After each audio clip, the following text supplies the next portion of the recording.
Welcome back to another episode here on the Enneagram at Work podcast. I am one of your hosts today, Sarah Wallace, and then we have a co-host today, our other co-host, Demetrius D. Parker, joining us. Hello, D.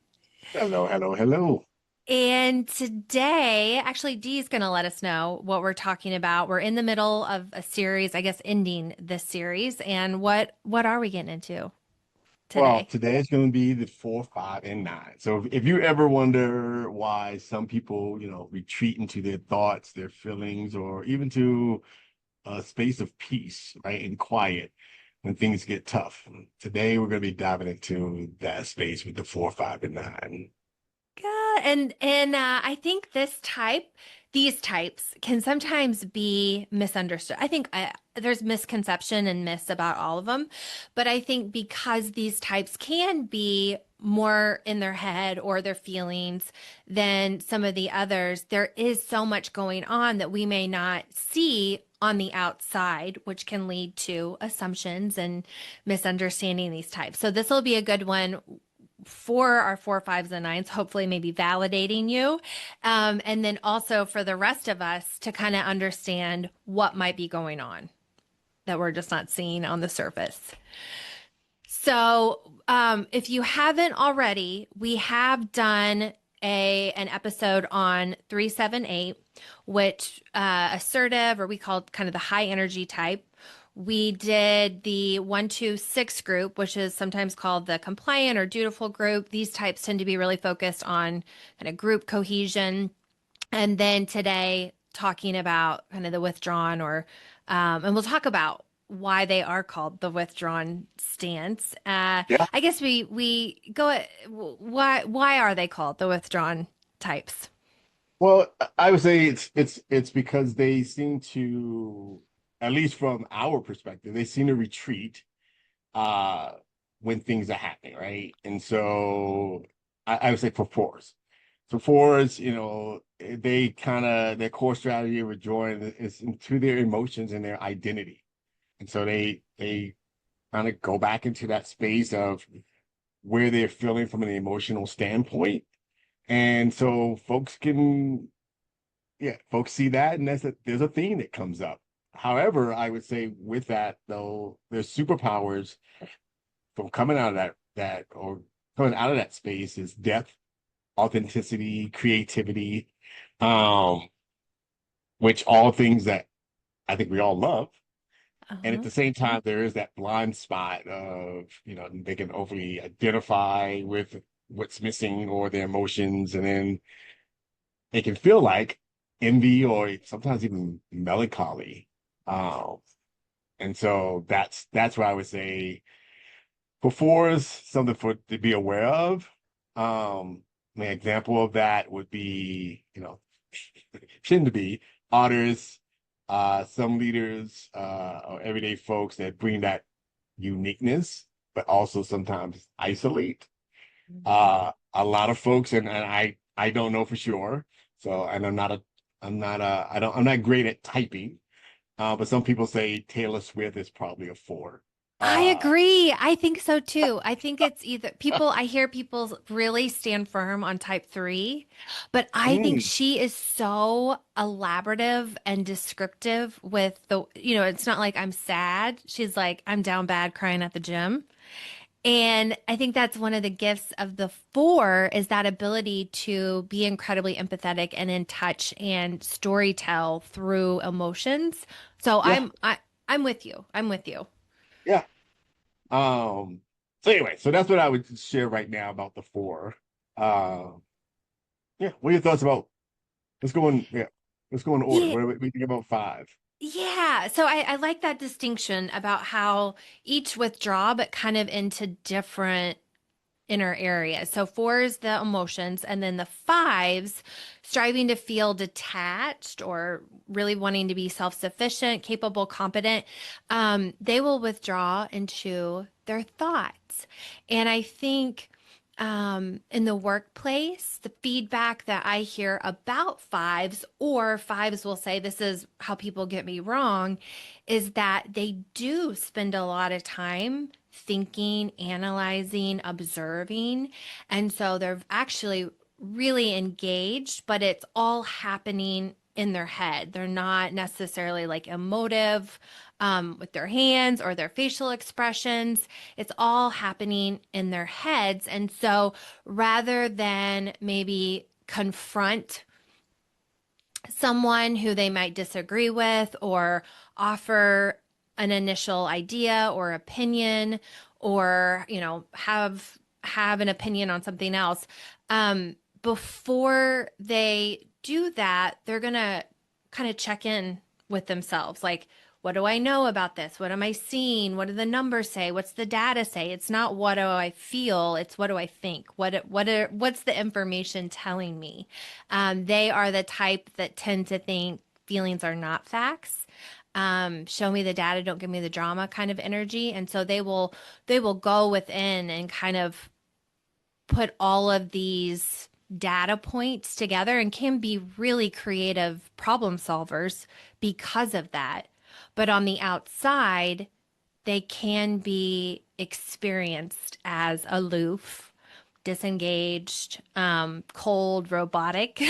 But fives will typically say, no, it's all happening up here. I've kind of withdrawn into my head. Um, what would you add to that? Yeah, no, spot on. And I think I've heard people call them the quiet genius. Yes. Because when they do decide to share out after analyzing all the data, they can do it concisely and effectively to where folks will go, wow, okay, I can see that. Um, but yeah, it's that space of feeling like there's a reluctance to engage in the beginning, like in the moment. And Uh-huh. especially when you think about if they're in a space with three, sevens, eights, even, um, then we're like, why they holding their energy? Yes. So yeah, Yeah. yes. It can kind of feel Uh overwhelming. can be, can be. So nine. Um, striving for peace. Yeah. Um, I like these folks, and at times I can resonate, as a three that's on that 3, 6, 9 continuum. And there are times like with that core strategy of withdrawing into that comfort, that peace, that harmony space. Um, and they can see all sides of things, which at times can infuriate people. Like, all right, pick a side, but they're seeing all sides and Mhm. they can come into a space and bring calm. They bring the calm and that bridge building. Uh, but I would say on the blind spot side is that they can also seem avoidant, um, or even I at times feel like they're numbing out. Like what's going on with that? And so, although they can be the glue, I think there's sometimes they fade into the black and I'm gonna say the background.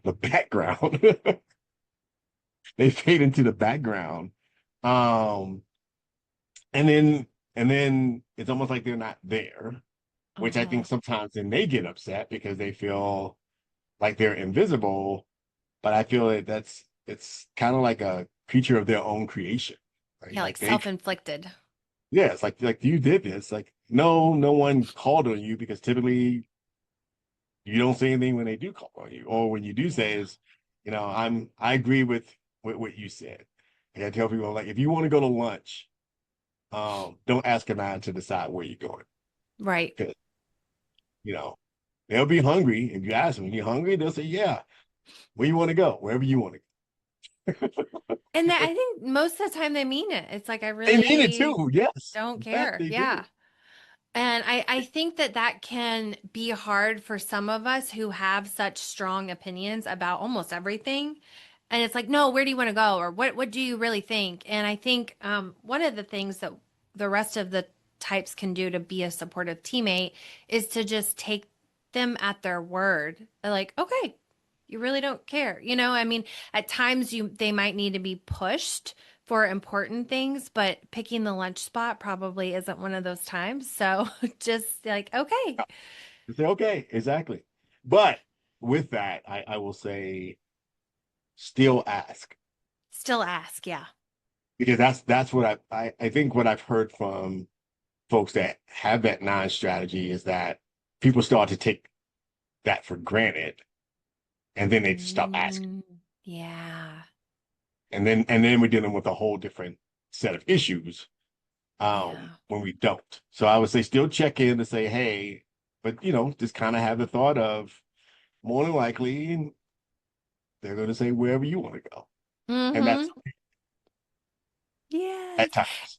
And I think one of the themes with all three of these, in addition to like some form of going within, is these types too tend to need a little bit more time to process information before they do give their feedback or an opinion or give you an answer. That is something that I will hear from fives, nines, and they'll say, if I'm expected to speak at a meeting as much as possible, like, can you let us know? Can you send out the agenda the day before? Yes. Yes. So that I can and like what should I be considering? What should I be thinking about? Because to be put on this spot can feel, I mean, of course, you're going to be put on the spot sometimes. Like I mean, somebody might need an answer right away. So that'll be like your growth, some of that. But again, being a supportive manager or teammate as much as you can say, hey, I don't need an answer right now, but I'd like for you to think about this. And then let's meet for lunch tomorrow or whatever, so that they have that time to kind of process through and not feel rushed or regretful for anything they might have said or decisions they had to make in, a quick second. Exactly. And especially on the important things, right? Yes. Yeah. Um, to your point earlier, if it's about where we're going for lunch or what movie we Yeah. want to see, maybe not as much. But when it's something that is of importance, I think it's very much in our favor to give them that opportunity and time to process. That's going to look like, and typically we are all better for it Yeah. when we do that. So, um, Yeah, yeah, we get those insights. And I also think that sometimes they really don't know, like especially nine, somebody was telling me before that they were like, someone's like, how you doing or how you feel about this kind of hard situation. And they're like, I mean, I'm really not sure right now. I'm not sure how I feel about it. And for some people who are maybe quicker to think, or maybe even a four in different situations might be like, oh, this is, yeah, definitely how I feel. But I've heard from nines that they'll say sometimes like, I'm not sure how I feel right now about it. I kind of need to understand how I need to process how I feel about it. And then it's like, you know what? Actually, I'm really mad. And I've heard fives go home and, something happened at work and then they'll be thinking about it and thinking about it. And it'll be like 9 o'clock at night. And they're like, that really ticked me off now that I'm thinking about it. And it just kind of it's that processing time, kind of thinking through things.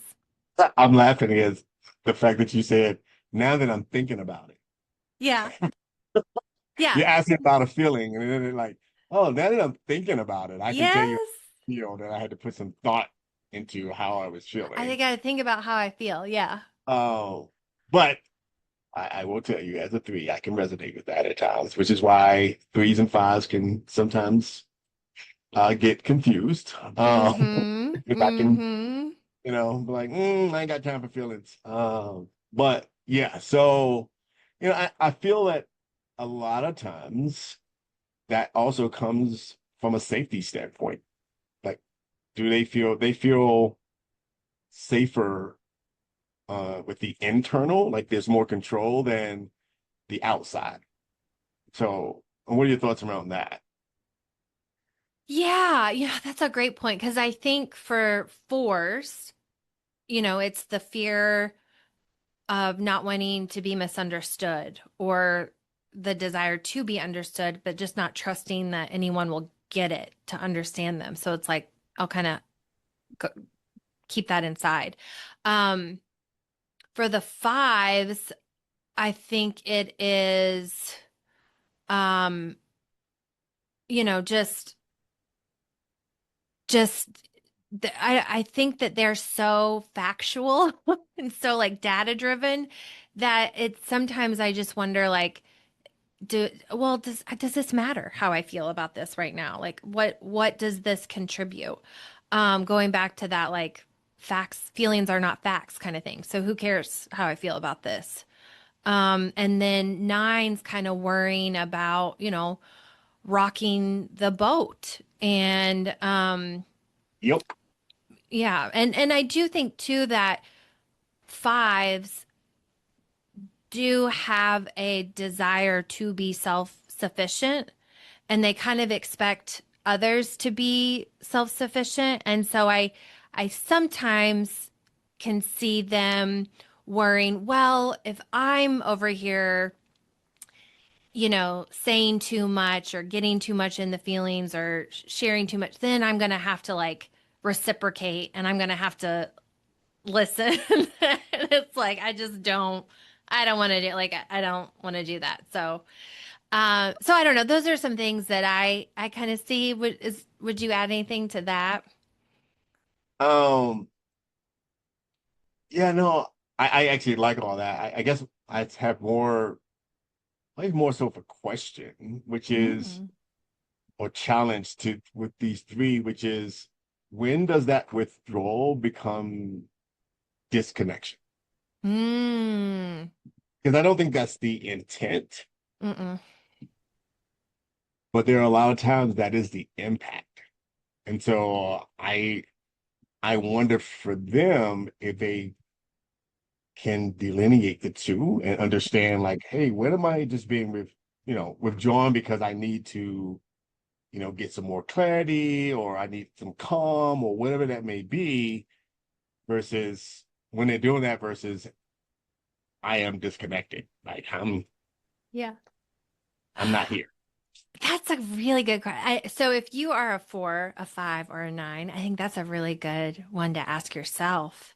I think what comes up for me is when there is no next step or like, well, after you withdraw for a bit, after you process, then what? So, for example, like what I was saying with the five, like, yeah, take the day, think about it. Let's reconnect tomorrow or all of them like the four I'm really this is really emotional right now, so before I say something that I'm going to regret, let me kind of process through this and like let's connect tomorrow morning, um so that it's like I'm going to disconnect but I have a plan to or a commitment to you who I care about. Like, obviously, we don't have to do this with every relationship in our life. These are the relationships that matter to us, or maybe that are forced to matter with our coworkers in certain situations.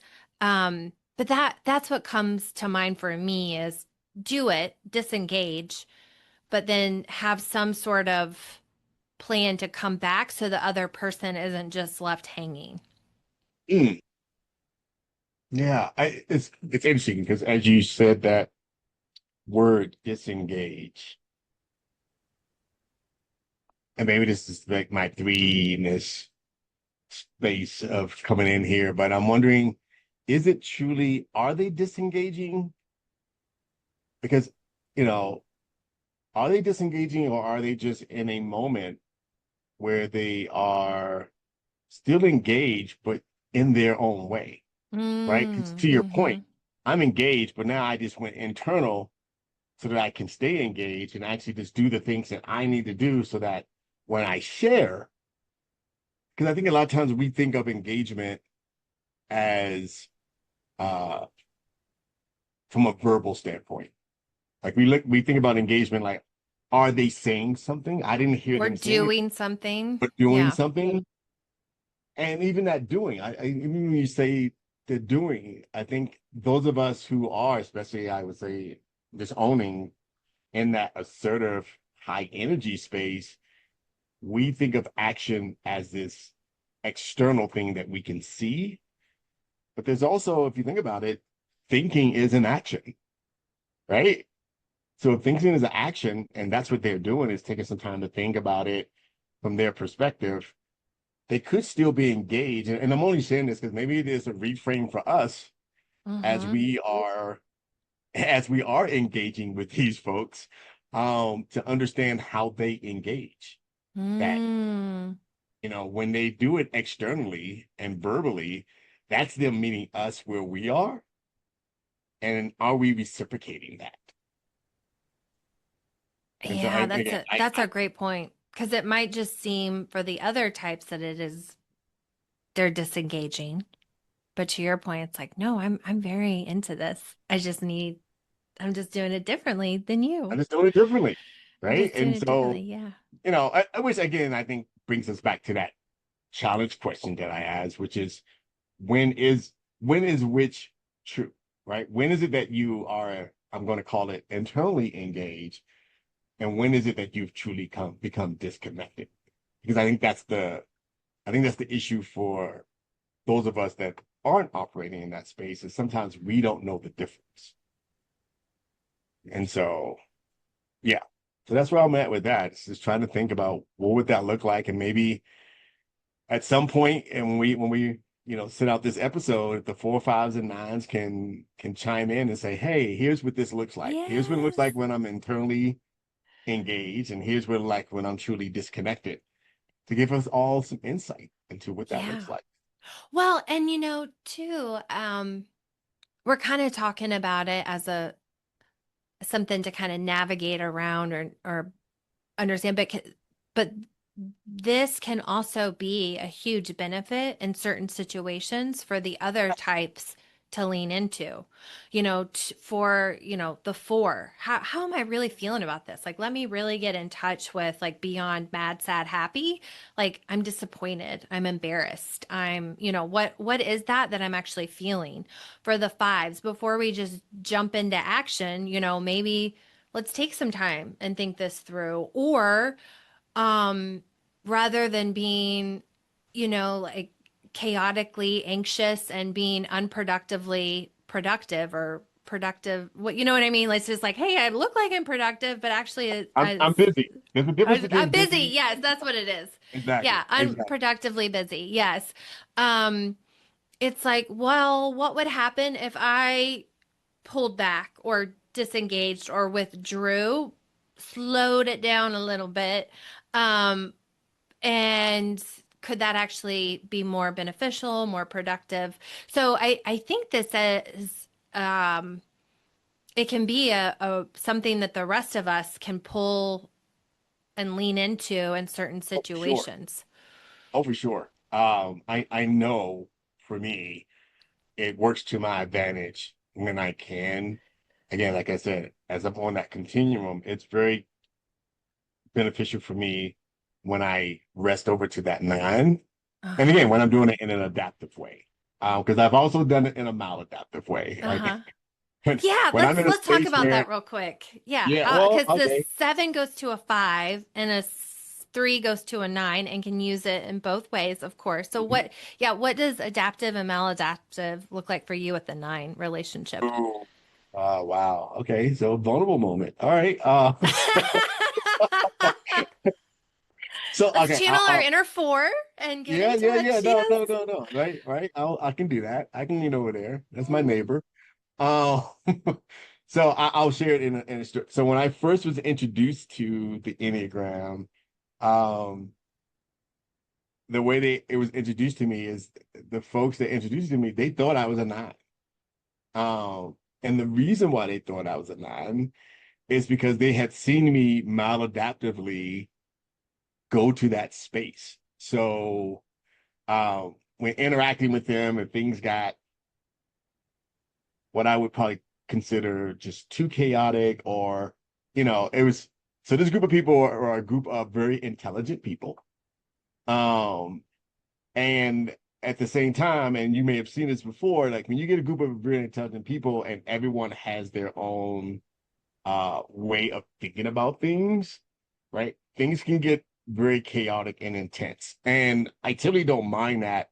But the relationship that I had with them, there's a space where I was like trying not to be too disruptive or come off in a way that Mm. may damage the relationship. So what I would do is I would completely shut down. And that's what I mean by the maladaptive. Like Mm. I would not only, so talking about that disconnection, I would retreat and just be like, Numb out. yep, I numb out. I would literally numb out and I'm like, I'm here, but I'm not here. Hmm. And I don't know if you I don't know if you do you know Harry Potter at all? Yes, I did. I missed the boat on the books and the Yeah, ending yeah, and in yeah. the I movies, I but never I know the concept. oh I don't know well what house I'm in. there's a character in there called the Dementors, which is like they Okay. suck like the energy out of the room. And I had been told that when I'm in that maladaptive nine, it's like a Dementor. Like I just suck out all the energy out of the Wow. room. And exactly. And then like no one like they just feel like I don't know what to do. Cause if you think about it, because typically I come in with a lot of energy. Uh-huh. And then when I decide I'm turning it off, Uh-huh. it's noticeable. Like, folks are like, whoa, something's wrong. Yeah. And so that's that maladaptive. So just sharing, right? Like that maladaptive, that's what that looks like. And then adaptive is when I actually take that time and I'm going, you know what? I'm going to slow down and actually ask myself, what is it that I really want in this space? How Mm. do I want to share what I'm about to share? Because to your point, I can share something all the time. Because I always have an opinion and I'm Yeah. always willing to share it. Um, but sometimes timing is mm, what's going to make what I share most effective. And so when I can take that time to step back, let others actually have some space, let others share, when I can do that and be in that mindset, I feel that what I then share is heard a lot more. Mm. So that's Yeah. my mal and adaptive and maladaptive. That and I think it's very common. A lot of threes will say, when I'm stressed, I'll kind of, do the busy but feel like I'm being productive kind of thing. And then when that kind of reaches burnout, then it's like then I go to the opposite and it's like I'm numbing out. And a Mm. lot of threes will resonate with the nine right there on that one. Um yeah, I think as a seven, the five can be um such a such a an important part of my life to keep in mind and remember.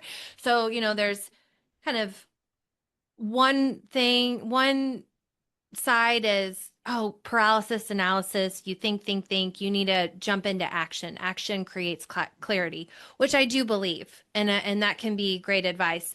And then the other end of that spectrum is just like constant action without thinking things through. Like, well, where do I really want to go? Like, what's my North Star in life? Like, how does this action align?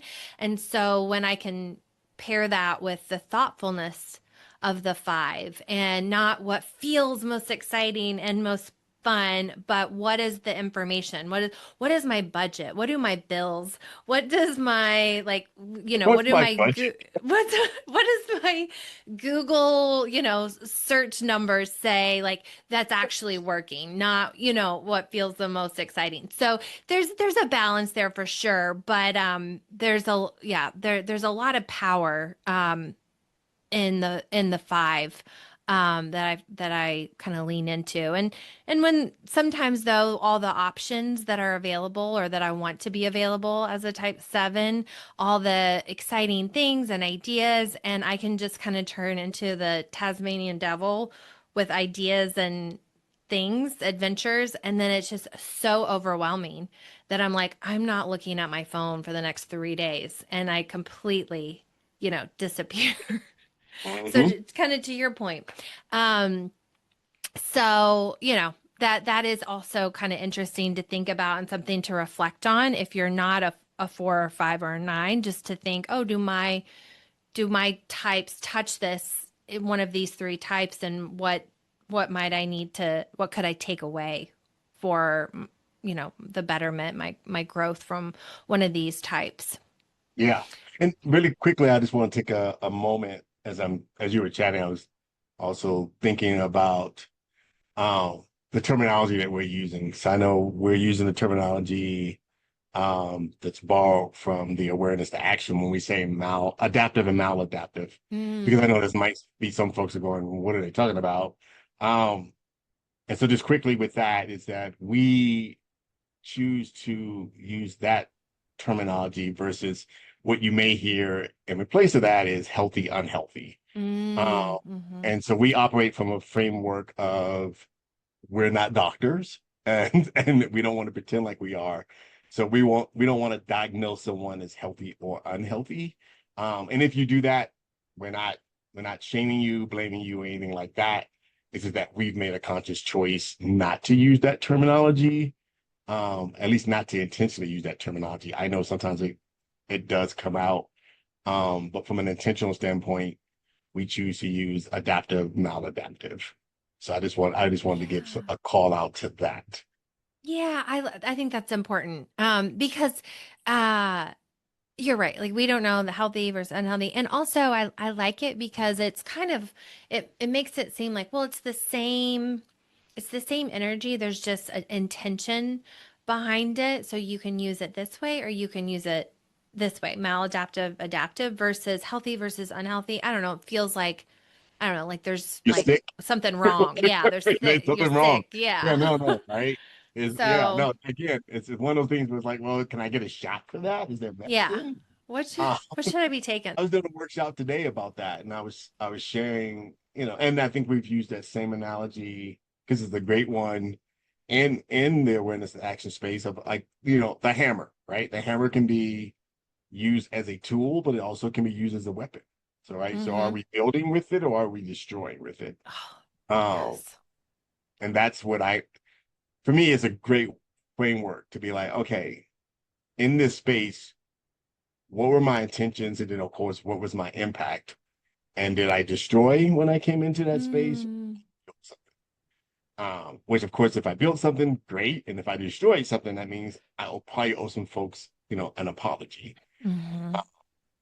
And so, yeah. So anyway, I don't want What to belabor. are what are some of the so I think the three of these, like this, we've talked about, adaptive and maladaptive ways that the three of these can use this in the different ways, but from a kind of coworker chemistry team dynamic standpoint, I always get these questions. I just got it on Monday. I had a workshop, and someone was like, well, what are the best types? What types get along the most? What type gets along best with a 9, or, some version of that? So are there any type of pairings with one of these three that come to mind that work really well together, and then potentially where they might have some friction?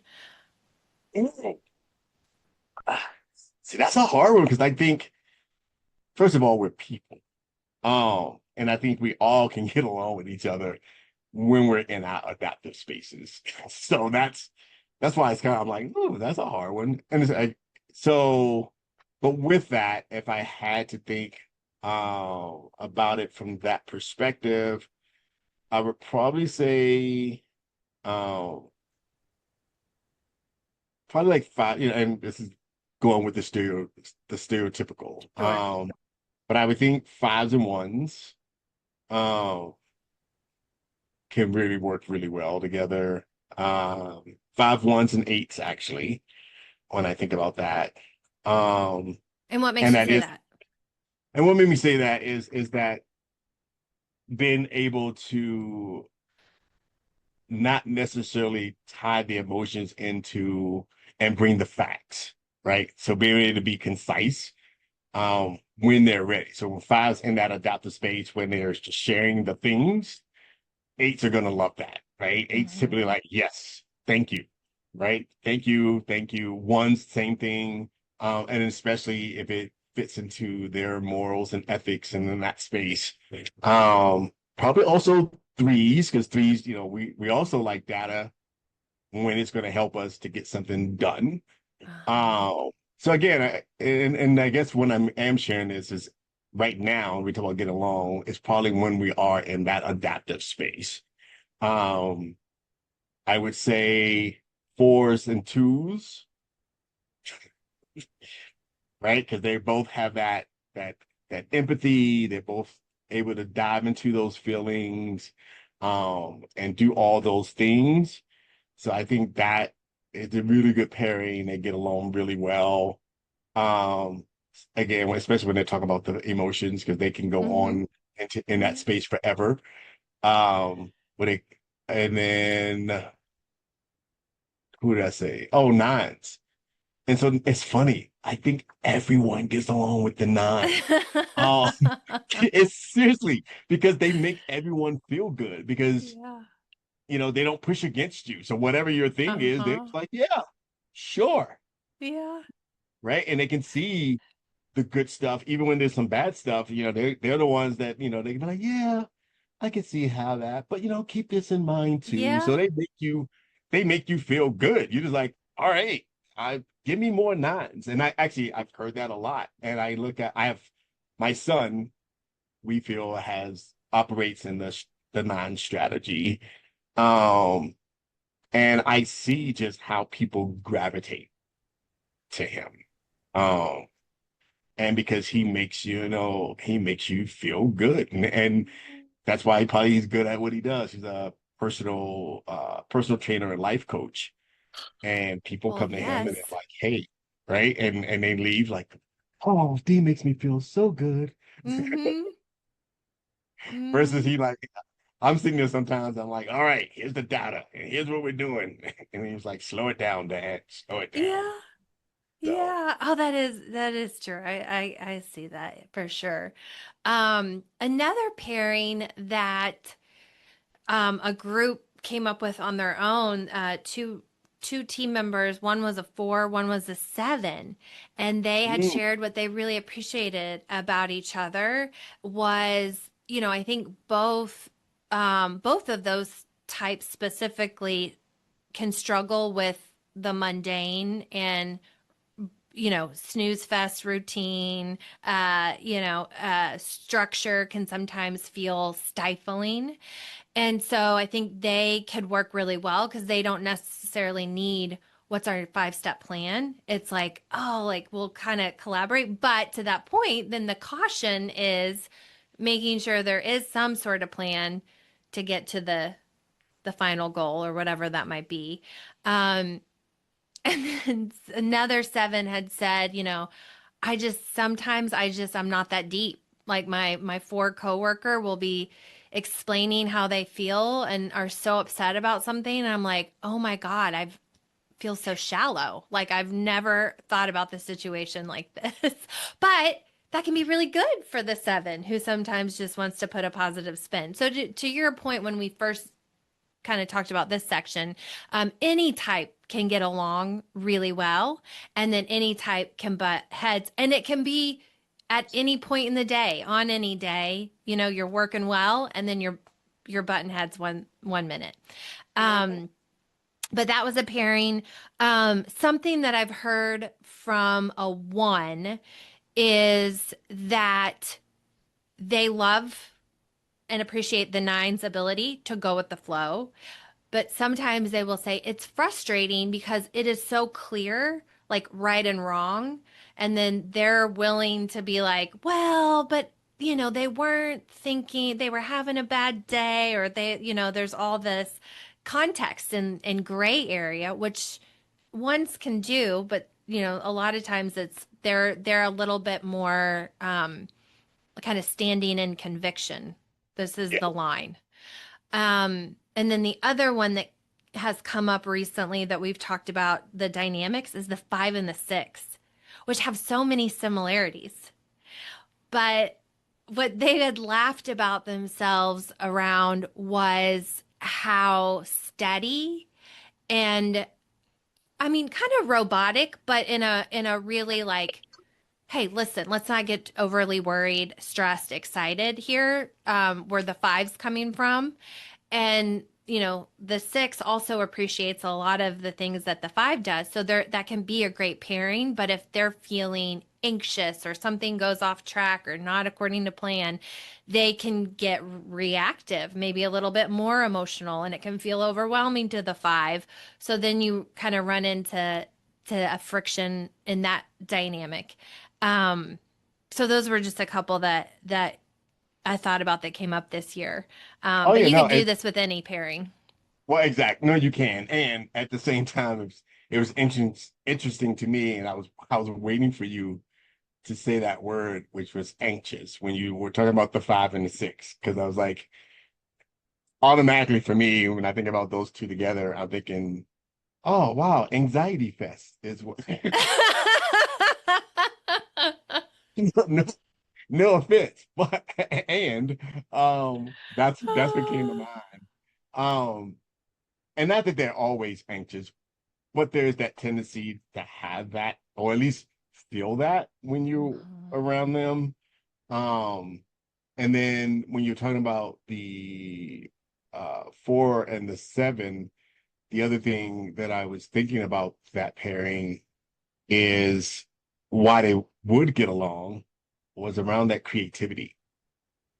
Um, and I think that's another space with that four and a seven. Sevens always, creating, and then fours love to be creative and unique, right? Doing Mm-hmm. things different. Mm-hmm. So I felt that's another because the differences, right? So four creating something different, and then seven saying, "Ooh, look, it's different. What is It's that?" different. It's so fun and exciting. It's fun, it's really exciting. Oh, so that's what I was thinking when you were talking about the four and the seven was that Yeah. piece. Yeah. Yeah. Um, yeah, so and they can be and so it's such a sometimes it's a blend of similar energy and you just are really jiving because you have that similar energy, and other times you're really jiving because you're bringing two pieces of kind of different energies that really will balance out a project or a meeting or a conversation or just the vibe on a Yeah, team. that yin yang. Appreciating that, yes. And I don't think we said anything about our eights, and the only thing that we'll sometimes talk about with these and that the relationship with an eight and vice versa is threes too, I think are probably in here, is that need to jump in or desire to jump into action right away. And if you're working with one of these types and you happen to be a three or an eight, or, maybe a seven, maybe a one, but just to appreciate the benefit sometimes of slowing down, understanding, how do I feel about this? How do I think about this? Is there a way to approach this in a more kind of peaceful, harmonizing way rather than just bulldoze into action? Um, could be questions to reflect on for the other types as they work with our fours, our fives, and our nines. Oh yeah, for sure. Um, okay, so as we kind of think about now, what do we do to like what are some practical takeaways that we can do as a four, a five, or a nine to balance that withdrawing and still be engaged? Hmm, Um, What do you want to kick it off with four? sure. I call these the quick stretch practice, right? Ooh, So I it like could, it. Quick stretches. Okay. yeah, quick stretches. So for four, I would say, notice when emotions pull you away, and then how can you be grounded in action? Right. So just understanding that. So that's the quick stretch practice that I would say for fours. Yeah, I think that's one of those action creates clarity. Could be really great. Yes. Could be a really Yeah. great mantra.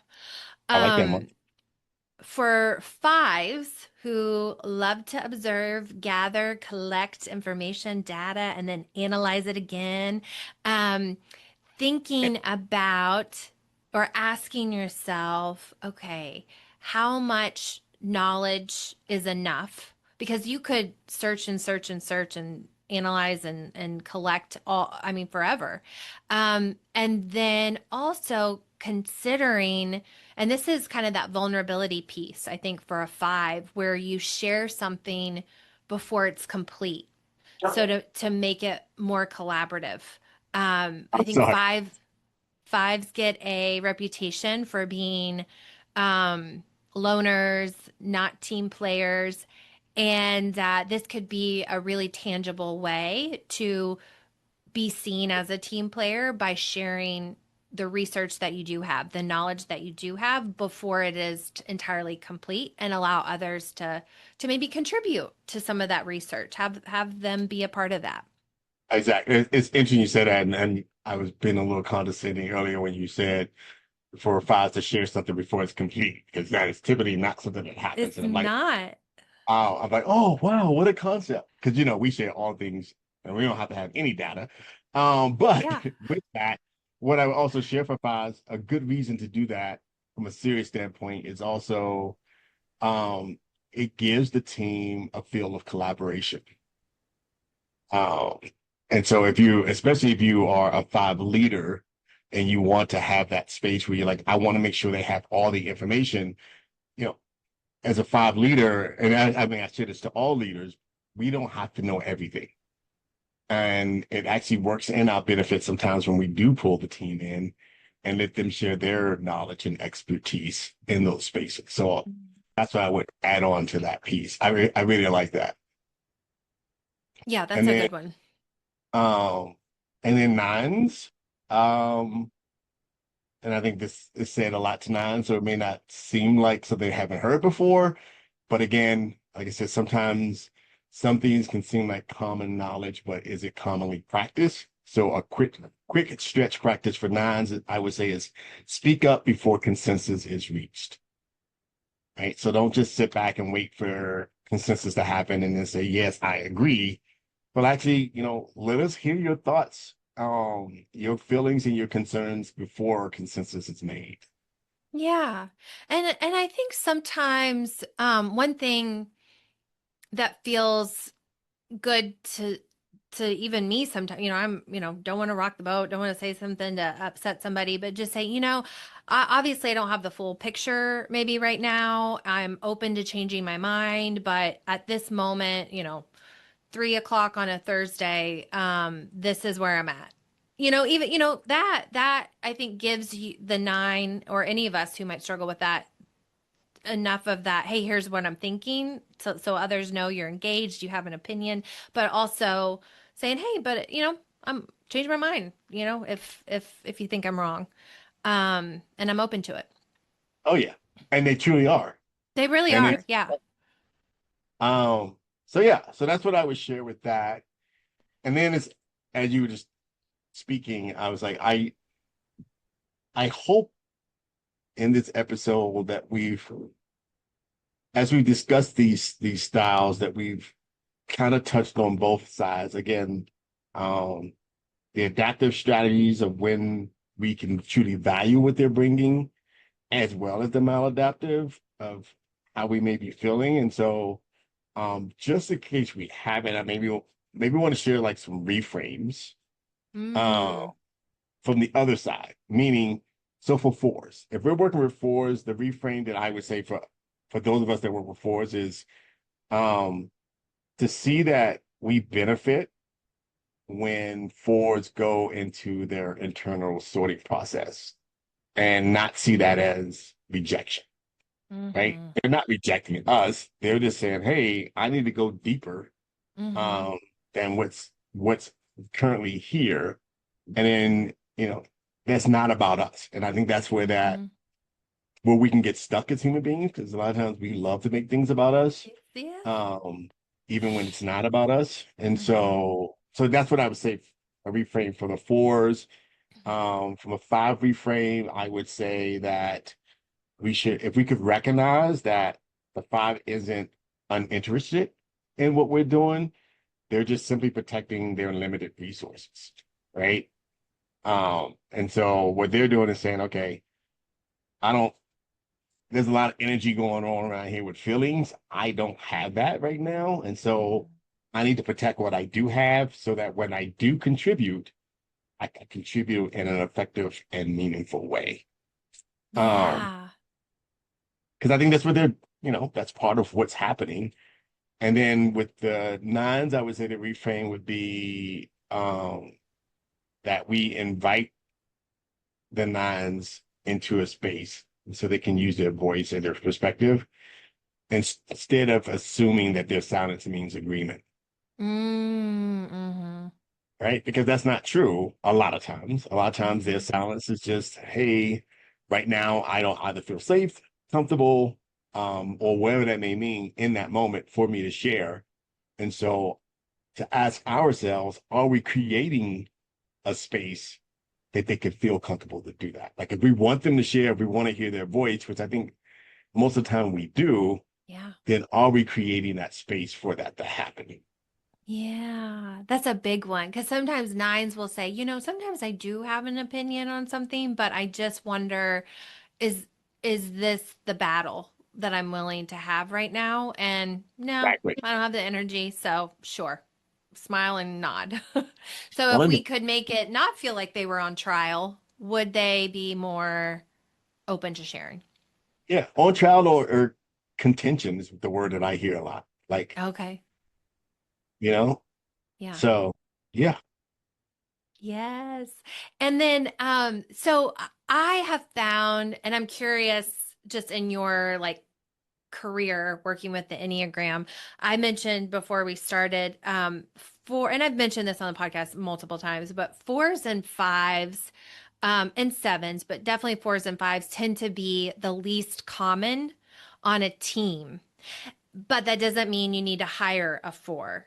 So I just thought, kind of as we close this out, ending on a high note, thinking about even if you don't have a four on your team, what is a strength that the four, it maybe comes natural to them that you could borrow for your team dynamic? And the one that comes up for the four most often in our conversations with the team is around their ability to story tell.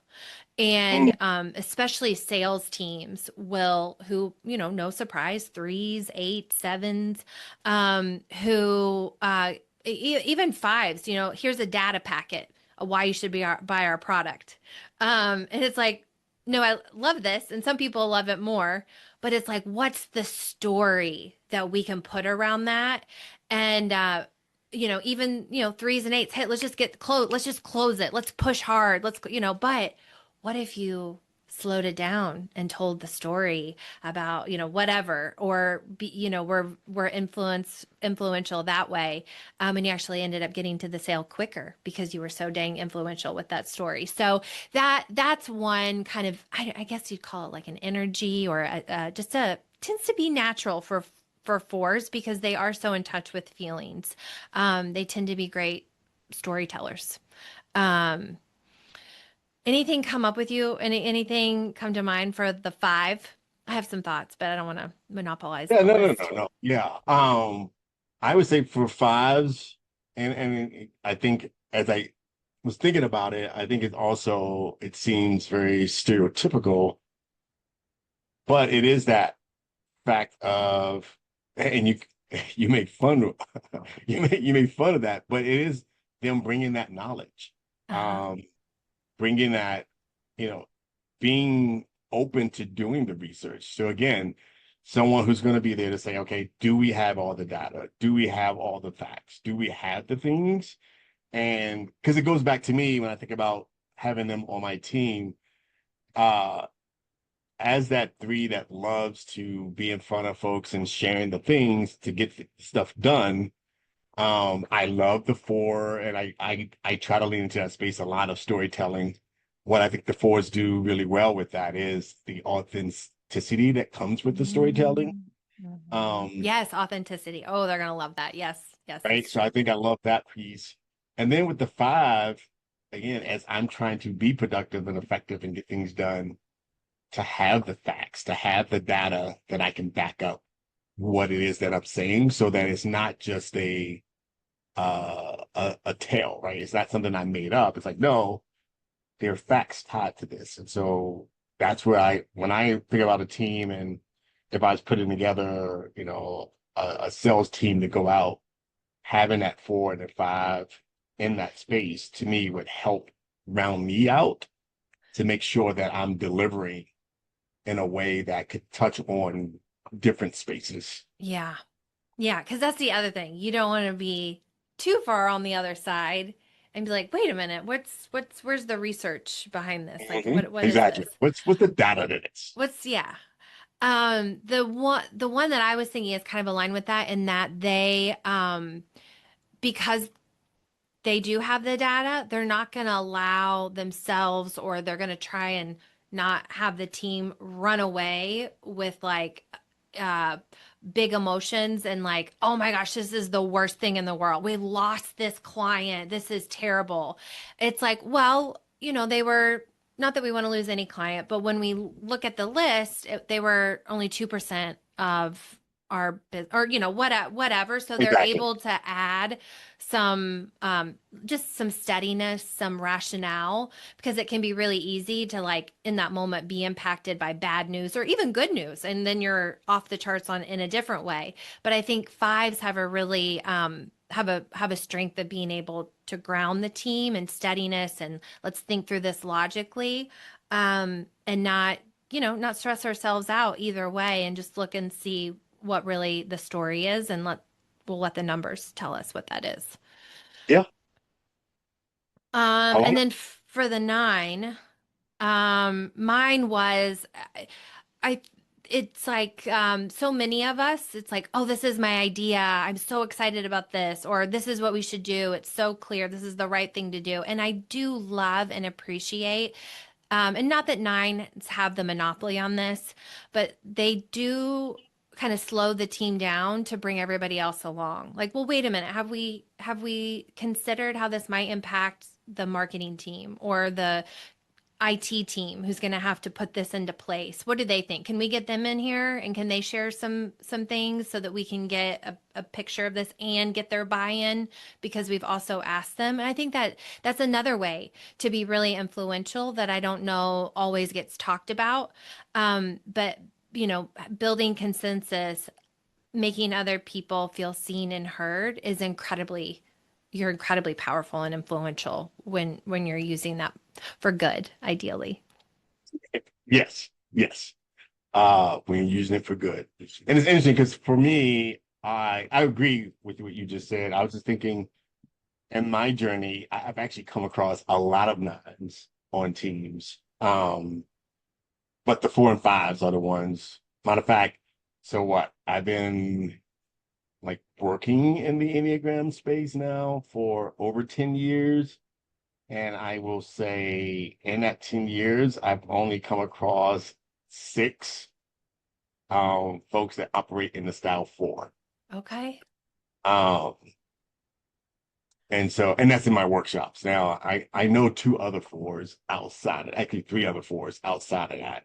But from a working standpoint, I've only come across 6 4s, and They're that very six, rare, yes, that usually. sixth one was They always say today. they like. Shop. Oh, yeah. Okay. Yeah, as I was like, hey, you're the sixth one. And she embraced it. She was like, well, we are unique. Yes. Um, but yeah, so that's what I would share Uh-huh. with you. So we promised we're going to try to stay in a good time. So Uh-huh. is there anything you want to share as we close out? Any like reflection or anything like that you would like to share? I love the reflection of thinking about how each of these do leverage going within. And so thinking whether you're a 4 5 or 9 or one of the others, just thinking, how do you retreat when you are feeling overwhelmed, when you need a moment? Do you tend to retreat into your feelings or your thoughts, or do you retreat into kind of comfort and just peace? And thinking about that for yourself. And then as our 4s, our 5s, and our 9s, thinking about what would it look like to lean outward more in order to um, enrich, leverage, strengthen our relationships and your own leadership style. Yeah, I like that. Yeah. I like that. Yeah, no, no, seriously, like, I'm like, oh yeah. Plus, I like homework. So, Yeah. Well, it is interesting to think about. And even me, I'm thinking, yeah, what is my go-to style for retreating and what benefits does that offer? And I think even asking a teammate could be kind of insightful. Like how do you handle this? Where do you go? oh yeah. Um, No, I and I then know I go to comfort. Um, is where I go. I do not go to Philly. So, yeah, well, which maybe I should. Maybe I should spend some more time there, but that's not typically where I go. Um, I love it. No, that's great. And I think what I would close with is um kind of going back to what I was sharing before, which is looking at how these how these three may show up for us. And so what I would share is retreat isn't always rejection. Um, I think for the four, fives, and nines, what may look like rejection to us is actually restoration for them. Um, and so that's what I would probably share is that retreat isn't always rejection, but it's for four, fives, and nines, it can actually be restoration. And mm, just keep that is good. I like that. I love that word. Well, as Dee mentioned earlier, fours, fives, nines, if you think you got anything wrong or you have anything to add to what we said or tweak, always love hearing from you. So reach out.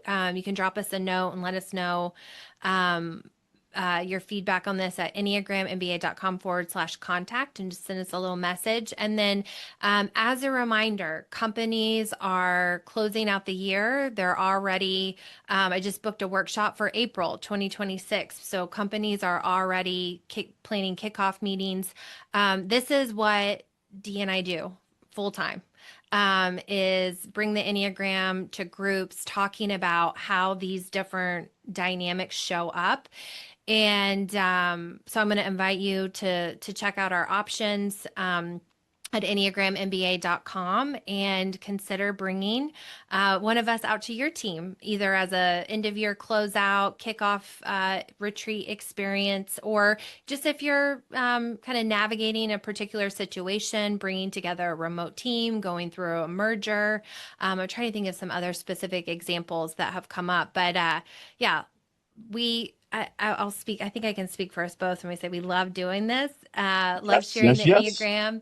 And then it's always fun to talk about how this theory that we're talking about in these episodes um, ends up showing up specifically on your team. And when you have a facilitator to help lead that experience, you're able to blend theory with your specific team dynamics. And that can be really powerful, memorable, and ideally kind of fun too. So, Yeah, I share I call it where theory meets practicality, mm-hmm. right? And so if you're having some team dynamics, you know, give us a call. And then also with that, as we think about our next episode, chime in because as threes and sevens, a lot of times we are fluid. So, Yes, so we're I fluid. mean, it was great with these three series because we're like, we know it's a series, but for our next episode, if you have some thoughts and ideas or some things that you would like us to touch upon, share those and we can build from there. So, We might do something with Enneagram and trust. We'll just give people something to bounce off of. mm, So there could be yeah, something there. So think about it. yeah. So let us All know. right. All right. With that, listeners, thanks for being here, and we'll see you in the next one. Take care.